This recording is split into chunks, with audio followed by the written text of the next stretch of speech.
అందరికీ నమస్కారం. ఈరోజు మనం మీనరాశి వారి గురించి తెలుసుకుందామండి. మీనరాశి వారి ఇంట్లో ఈ దేవుడు తిరుగుతున్నాడు. తప్పకుండా వీరి జీవితంలో జరగబోయేటటువంటి కొన్ని ముఖ్యమైనటువంటి విషయాలు కనుక మీకు తెలిస్తే నిజంగా ఆశ్చర్యపోతారు.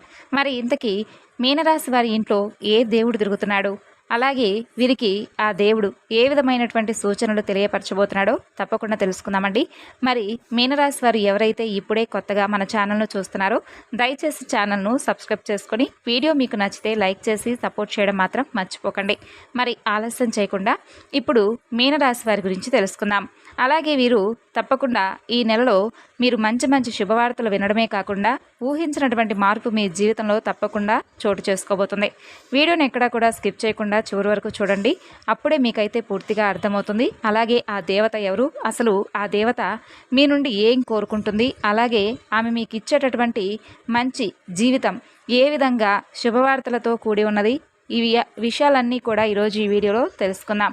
మరి ఆలస్యం చేయకుండా మీనరాశి వారి గురించి తెలుసుకుందాం. మీనరాశి అనేది ద్వాదశ రాశిలో చివరిది. ఇక పూర్వభాద్ర 4, ఉత్తరాద్ర 1, 2, 3, 4 పాదాలు, రేవతి 1, 2, 3, 4 పాదాల్లో జన్మించిన వారు ఈ మీనరాశి వారిగా పరిగణించబడతారు. ఈ మీనరాశి అధిపతి గురుడు. ఇక వీరి యొక్క సహజ స్వభావం చాలామందికి నచ్చుతుంది. ఎంతో సానుభూతిని చూపిస్తారు. ఈ మీనరాశి వారు ఆవేశపరులుగా కనిపించినా వీరి మనసులో దుష్టత్వం అనేది ఉండదు. వీరు తమ కోపాన్ని అణుచుకుంటారు. దానివల్ల వారికి మానసిక ఒత్తిడి ఎక్కువగా అవుతుంది. తమపై కోపగించుకున్న వారిని కూడా క్షమించగలిగినటువంటి మనస్తత్వం వీరికి ఉంటుంది. దుష్టులను సైతం క్షమించేటటువంటి ప్రయత్నం చేయడమే వీరి ప్రత్యేకత. పరోపకారమే వీరి స్వభావం. అలాగే త్యాగం చేయడానికి కూడా అన్ని వేళలా సిద్ధంగా ఉంటారు. ఈ మీనరాశి వారికి ఆధ్యాత్మిక పరంగా దైవభక్తి కూడా ఎక్కువగా ఉంటుంది. ఈ వీళ్లకు అతీంద్రియమైనటువంటి శక్తులు కూడా ఉంటాయి. దీనినే మనం అంతర్దృష్టి అని కూడా అంటాం. అది వీళ్ళలో చాలా బలంగా ఉంటుంది. ఇక వీళ్ళు చాలా నమ్మకస్తులు. ఒకరికి మాటిస్తే దానిని నిలబెట్టుకోవడానికి ఎంత దూరమైనా వెళ్తారు. ఎదుటి వారిని గుడ్డిగా నమ్మేయడం వలన వీరికి కొన్నిసార్లు ఇబ్బందులు కూడా ఎదురవుతాయి. అంటే తమ మంచితనాన్ని మాత్రం విడిచిపెట్టుకోరు. వీళ్ళది స్వచ్ఛమైనటువంటి ప్రేమ. ఇక ఈ మీనరాశి వారి ఇంట్లో ఎప్పటి నుండో ఈ దేవత అనుగ్రహం అనేది ఉంది. మీరు ఆమెను గుర్తించడం లేదు. మీరు ఒకవేళ గమనిస్తే గత 5 సంవత్సరాల నుండి మీ ఇంట్లో మీతో పాటు జరిగినటువంటి కొన్ని ప్రమాదాలు ఏవైతే ఉన్నాయో అవి త్రుటిలో తప్పినవి. దానికి కారణం ఎవరో కాదు, అది కేవలం ఆ దేవత అనుగ్రహంతో మీకు ఆ తల్లి కరుణ అనేది ఎక్కువగా ఉంది. కాబట్టి ఆ దేవత ఎల్లప్పుడూ కూడా మిమ్మల్ని కాపాడుతూ వస్తుంది.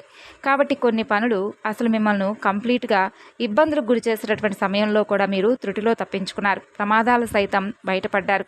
కొన్ని చిన్న చిన్న దెబ్బలతో బయటపడుతూ ఉన్నారు. మరి ఇంతకీ మిమ్మల్ని రక్షిస్తుంది ఎవరు? ఆ దేవత మీ నుండి అసలు ఏం కోరుకుంటుంది? అలాగే మీరు ఆ దేవతను ఏ విధంగా గుర్తించాలి? ఇవన్నీ కూడా ఈరోజు ఈ వీడియోలో క్షుణ్ణంగా తెలుసుకుందాం. ఎప్పుడూ కూడా ప్రతి ఒక్క మనిషికి ఒక కులదైవం అనేది ఉంటుంది. ఎవరికి ఉండేటటువంటి కులదైవం గురించి వారికి ఇప్పటి రోజుల్లో పెద్దగా ఐడియా లేకపోవచ్చు. ఇంట్లో ఉన్నటువంటి పెద్దవాళ్ళు మనకు చాలా చక్కగా అంటే కులదైవానికి సంబంధించినటువంటి ఏదో ఒక చిన్న గుడి కానీ లేదంటే మందిరం కానీ కట్టే ఉంటారు. కానీ ఈ రోజుల్లో ప్రతి ఒక్కరూ కూడా సిటీ లైఫ్లో బ్రతుకుతూ ఉన్నాం. అయితే ఇటువంటివన్నీ కూడా కొంతమంది పట్టించుకోవట్లేదు. ఇవన్నీ కూడా ఎప్పుడు తెలుసుకొని మంచిగా ఇంటి దైవాన్ని ఆరాధించుకోవాలి. ఇక ఇప్పటి వరకు ఆర్థికంగా ఎంతో నష్టపోవడం జరిగింది రాశి వాళ్ళు. అంటే రాశి చక్రంలో అన్నింటిలోకి 12 రాశుల్లో చూసుకున్నట్లయితే ఆర్థిక పరంగా చాలా ఎక్కువ శాతం నష్టపోయింది మాత్రం ఖచ్చితంగా ఈ మీనరాశి వారనే చెప్పుకోవచ్చు. కానీ ఈ రాశి వారు ఆర్థికంగా నష్టపోయినట్లుగా ఏ రాశి వారు కూడా నష్టపోలేదు. కానీ వీరు ఇంకా ఆ నష్టం నుండి తేరుకోలేకపోయారు. ఇది కూడా మనం గమనించవచ్చు. దీనికి కారణం వీరు కులదైవాన్ని మర్చిపోవడం. కులదైవాన్ని కానీ మీరు మర్చిపోతే మాత్రం మీకు చాలా రకాలైనటువంటి ప్రాబ్లమ్స్ అనేవి క్రియేట్ అవుతాయండి. మనకు ఆ కారణం అనేది తెలియక సతమతమవుతూ ఉంటాం. ఎందుకంటే ఇప్పుడు మనకు ఈ విధంగా ఎందుకు జరుగుతుందని చెప్పి మనం కూడా ఆలోచనలు పడుతూ ఉంటాం. పెద్దవారిని అడిగి తెలుసుకోండి మీ కులదైవం ఎవరని. ఆ కులదైవాన్ని మీరు కుదిరితే కులదైవం యొక్క విగ్రహాన్ని కానీ లేదంటే పటాన్ని కానీ తీసుకొచ్చుకొని చక్కగా కులదైవం పేరేంటి, కులదైవం ఎవరనేది తెలుసుకొని ఇక మీ నిత్యము కూడా ఆమెను స్మరించుకుంటూ ఉండడం, లేదంటే ఆ దేవతను అంటే మీ కులదైవాన్ని పూజించుకుంటూ ఆరాధించుకుంటూ ఆమెను నిత్యము కూడా పూజిస్తూ ఉండాలి. అలాగే మీ కులదైవం ఎవరో కూడా తప్పకుండా తెలుసుకొని తీరాలి. ఇలా చేస్తే ఆ దేవత యొక్క కటాక్షం అనేది మరింతగా పెరుగుతుంది. అలాగే మీరు ఇక్కడ చేయాల్సినటువంటి మరొక పని ఖచ్చితంగా తెలుసుకొని ఒక మంచి రోజు చూసుకొని మీ పెద్దవాళ్ళతో మాట్లాడుకొని మీ కులదైవాన్ని ఇంట్లో ప్రతిష్ఠించుకోవాలి. మీరు ఎంత పెద్ద సిటీస్లో ఉన్నా దైవం ముందు అవేమీ కూడా పనికిరావని తెలుసుకోవాలి.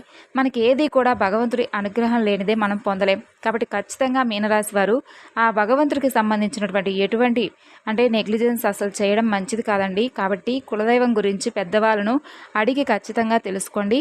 కులదైవాన్ని మీరు ఏ విధంగా ఆరాధించుకోవాలి, ఏ విధంగా పూజ చేసుకోవాలో కూడా తెలుసుకొని మీరు ఖచ్చితంగా ఇంట్లో స్థాపించుకోవాలి.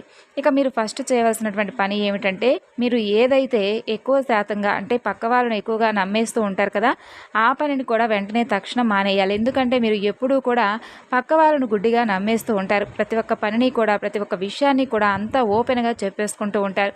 మీనరాశి వారు ఎప్పుడు చూసినా కూడా మీరు ఎంతో శ్రమపడుతూ ఉంటారు. అలాగే ఒక పనిని ఎంతో శ్రద్ధగా చేస్తూ ఉంటారు. కానీ లాస్ట్ మూమెంట్లో అది విఫలమవుతూ వస్తుంది. దానికి కారణం ఏమిటంటే మీరు ఓపెన్గా ఉండడం. ఇప్పుడు కూడా ఏ పనైనా చెయ్యాలి అని అనుకుంటే మీరు ఎవరికీ చెప్పకుండా దాన్ని శ్రద్ధగా ఎంతో కష్టపడి పని చేసుకోండి. అలాగే మీ మీద నమ్మకం పెట్టుకొని భగవంతుడి మీద నమ్మకం పెట్టుకొని మీ పని మీరు చేసుకుంటూ వెళ్ళిపోండి. ఆ పని అయిన తర్వాత అప్పుడు మీ పక్క వారికి ఈ విధంగా చేశాను, ఇలా సక్సెస్ అయిందని అప్పుడు చెప్పుకోండి.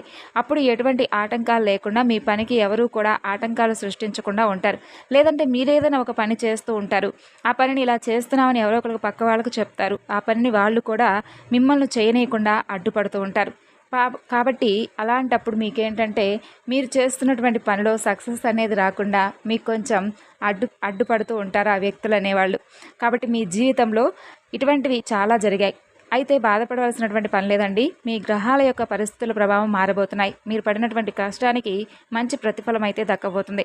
ఇప్పటి వరకు మీరు చేసినటువంటి మీ మంచి పనులు మీరు ఏవైతే చేశారో అవన్నీ కూడా మీకు మంచిగా భగవంతుడు మీకు తిరిగి రిటర్న్ గిఫ్ట్ అయితే ఇవ్వబోతున్నాడనే చెప్పుకోవాలి. అలాగే రాబోతున్నటువంటి రోజుల్లో మీకు అతిపెద్ద శుభవార్తలు కూడా మీరు వినేటటువంటి శుభకార్యాలు, అలాగే మంచి మంచి ఆనందకరమైనటువంటి జీవితాన్ని మీరు పొందబోతున్నారనే చెప్పుకోవాలి. మంచి వివాహ సంబంధాలు కుదురుతాయి. అలాగే జాబ్ కోసం ఎవరైతే ఎదురు చూస్తున్నారో వాళ్ళకు కూడా మంచి స్థాయిలో జాబ్ అనేది ఏర్పడుతుంది. ఇక మీరు ఏదైతే ప్రాపర్టీ కానీ ఇల్లు కానీ వాహనం కానీ కొనాలి అంటే అవన్నీ కూడా తీరిపోయేటటువంటి సమయం రాబోతుందని చెప్పుకోవాలి.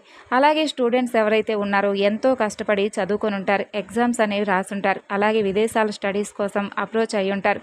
అయితే రాబోతున్నటువంటి మంచి రోజుల్లో మీకు అన్నీ కూడా మీరు అనుకున్న విధంగా జరుగుతాయండి. ఇక మీ జీవితంలో అయితే కొన్ని విషయాల్లో జాగ్రత్తగా ఉండాలి. ఇక్కడ నుండి మీకు కాస్త హెల్త్ ప్రాబ్లమ్స్ కూడా ఉంటాయి. కాబట్టి కొంచెం పెద్దగా గాబరపడవలసినటువంటి అవసరం అయితే లేదు. పెద్ద పెద్ద సమస్యలు అయితే ఏమీ ఉండవండి. ఎక్కువగా చిరాకుగా ఉండేలాగా మీ మనసు అనేది ఉంటుంది. చిన్న చిన్న ఆరోగ్య సమస్యలు ఒకదాని తర్వాత ఒకటి వస్తూ ఉంటే మీ మనసు కూడా చాలా చిరాకుగా ఉంటుంది కదా, అలాంటి సమస్యలే మిమ్మల్ని వేధిస్తాయి. కాబట్టి మీనరాశి వారు ఆహారం మీద అలాగే రోజు మొత్తం మీద చేయవలసినటువంటి వ్యాయామాల మీద దృష్టి సారించండి.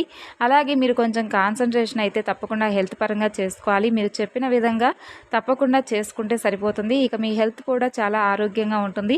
మీనరాశి వారు ఇక నుండి మీరు దేనికి కూడా భయపడిన అవసరం లేదండి. ఎందుకంటే ఇక్కడ నుండి మీకు ప్రతి ఒక్కటి కూడా చాలా మంచి జరగబోతుంది. అలాగే మీరు చేయవలసిందల్లా కేవలం ఏమిటంటే మీ కులదైవాన్ని ప్రసన్నం చేసుకుంటే సరిపోతుంది. కులదైవానికి ధూపం, దీపం, నైవేద్యం ఇలా నిత్యము కూడా ప్రతి ఒక్కటి కూడా పెట్టుకొని ఆ దేవతను ఆనందపరచండి. తర్వాత మీ జీవితం ఎలా మారిపోతుందో చూడండి. అలాగే మీరు పేదవారికి దాన ధర్మాలు చేసుకోండి. అన్నదానం, వస్త్రదానం, ధన రూపేణ లేదంటే చేతనైనంత సహాయాలు చేయండి. తద్వారా మీరు ఇంకా కూడా ఎక్కువ పుణ్యఫలాన్ని అయితే పొందుతారు. ఇక అలాగే ఎప్పుడూ కూడా గోమాతను ఆరాధించుకోవడం మొదలుపెట్టండి.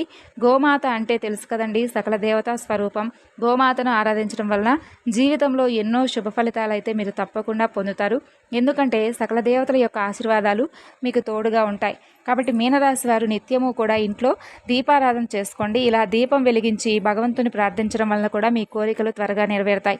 మీనరాశి వారి మనసులో భావనలు భగవంతుడికి త్వరగా చేరుతాయి. ఈ దీపం మనసుకు శాంతినిస్తుంది. అలాగే మెరిసే కాంతి దుష్టశక్తులను దూరం చేస్తుంది. అలాగే తులసి ముందు కూడా దీపం పెట్టుకోండి, సకల శుభాలు కలుగుతాయి. ఇక ఈ మీనరాశి వారి జీవితంలో ఆకస్మికంగా అనుకోకుండా హఠాత్తుగా ధనప్రాప్తి కూడా కలగాలంటే మీనరాశి వారు ఎలాంటి పరిహారాలను పాటించాలో కూడా ఈ వీడియోలో మనం క్లియర్గా తెలుసుకుందాం. ఎవరికైనా సరే జీవితంలో ఆకస్మికంగా ఊహించని విధంగా పెద్ద మొత్తంలో ధనలాభం రావాలని కోరుకుంటాం. దీనిని ఆకస్మిక ధనప్రాప్తి యోగం అని అంటారు. మీరు ఊహించిన దానికంటే రెట్టింపులు డబ్బులు రావడం, మీరు ఊహించిన దానికంటే భూములు గృహాలు బాగా మీకు కలిసి రావడం, మీరు ఊహించని విధంగా ప్రమోషన్లు రావడం, ఇలా ఆకస్మికంగా డబ్బులు విపరీతంగా రావడానికి ఆకస్మిక ధనప్రాప్తి యోగం ఉండాలి. ఇలా ఆకస్మిక ధనప్రాప్తి యోగం కలగడానికి పరిహార శాస్త్రంలో కొన్ని పరిహారాలు చెప్పారు. అలా ఆకస్మిక ధనప్రాప్తి యోగం కలగాలంటే చాలా సులభమైనటువంటి పరిహారం ఉంది. ఈ పరిహారం ఏమిటంటే, ఎప్పుడైనా కానీ మంగళవారం రోజు కానీ, గురువారం రోజు కానీ, శుక్రవారం రోజు కానీ, శనివారం రోజు కానీ ఒక గాజు బౌల్లో నీటిని తీసుకొని ఇంట్లో ఈశాన్య మూల పెట్టండి. మీరు వీలైనప్పుడు అలా వారానికి ఒకసారి ఈశాన్య మూలలో ఉంచినటువంటి ఆ నీటిని నీటిలో కొంచెం ఉప్పు వేసి పెట్టండి. అలా ఆ నీటిని ఉప్పుని తీసేసి బయటపడేసి మరలా ఆ గాజ్ బౌల్ తీసుకొని దాంట్లో కొంచెం నీటిని దొడ్డుప్పు వేసి దాని మీద మూత పెట్టడం. ఈ పరిహారం చేస్తే మీకున్నటువంటి జాతక దోషాలన్నీ తొలగిపోతాయి. ఆకస్మిక ధనయోగం కలుగుతుంది. అలాగే ఆకస్మికంగా ఊహించకుండా మీకు ధనం కూడా బాగా కలిసి వస్తుంది. మీరు ప్రతిరోజు కూడా సాయంకాలం పూట సంధ్యాదీపం పెట్టేటప్పుడు ప్రమిదలో ఆవ నూనె పోసి దీపం పెట్టాలి. సహజంగా రోజు ఇంటి ముందు నూనె పోసి దీపం పెడుతుంటాం. కానీ ఊహించకుండా డబ్బులు రావాలంటే ఆవ నూనె పోసి దీపం పెట్టాలి. దీపం పెట్టిన తర్వాత ఆ దీపం కొండెక్కిన తర్వాత మిగిలిపోయినటువంటి ఆవ నూనెను ఎక్కడైనా దగ్గరలో చెట్టు మొదట్లో పోయాలి. ఇలా ఖచ్చితంగా ధనప్రాప్తి కలుగుతుంది. ఇక అలాగే పూజా మందిరంలో ఎప్పటికప్పుడు శుభ్రంగా ఉంచుకోండి. ఇక అలాగే ఎవరైనా మీకు లాఫింగ్ బుద్ధ బహుమతిగా ఇచ్చారనుకోండి, తొందరలోనే మీకు డబ్బులు బాగా కలిసి వస్తున్నాయని చెప్పుకోవాలి. చైనా వాస్తు శాస్త్రాల్లో చెప్పారు. కాబట్టి ఈ విధంగా మీకు లాఫింగ్ బుద్ధ బహుమతిగా ఇస్తే తొందరలో మీరు ఆకస్మిక ధనప్రాప్తి యోగాన్ని పొందబోతున్నారనడానికి మరొక సంకేతంగా భావించండి. ఇక మీకు ఆకస్మిక ధనప్రాప్తి యోగం కలగాలంటే మర్రి చెట్టు దగ్గరకు వెళ్ళి మర్రి చెట్టు ఓడలు తీసుకొని వాటిని ముడివేయాలి. రెండింటిని తీసుకొని మర్రి చెట్లు ఓడలు ముడేసి ఇంటికి వచ్చేయాలి. అలా చేస్తే ఆకస్మిక ధనప్రాప్తి ఖచ్చితంగా కలుగుతుంది. అలా కలిగిన తర్వాత మరలా మర్రి చెట్టు దగ్గరకు వెళ్ళి ఆ ముడి విప్పేయాలి. ఇలా చేయడం వల్ల కూడా ఆకస్మిక ధనప్రాప్తి కలుగుతుంది. కాబట్టి ఇవన్నీ చేసుకొని కులదేవత ఆరాధన చేయండి. మరి తెలుసుకున్నారు కదండి, మీనరాశి వారి ఇంట్లో ఏ దేవత తిరుగుతుందనేది. ఈ వివరణ మీకు నచ్చితే తప్పకుండా లైక్ చేసి సపోర్ట్ చేయండి.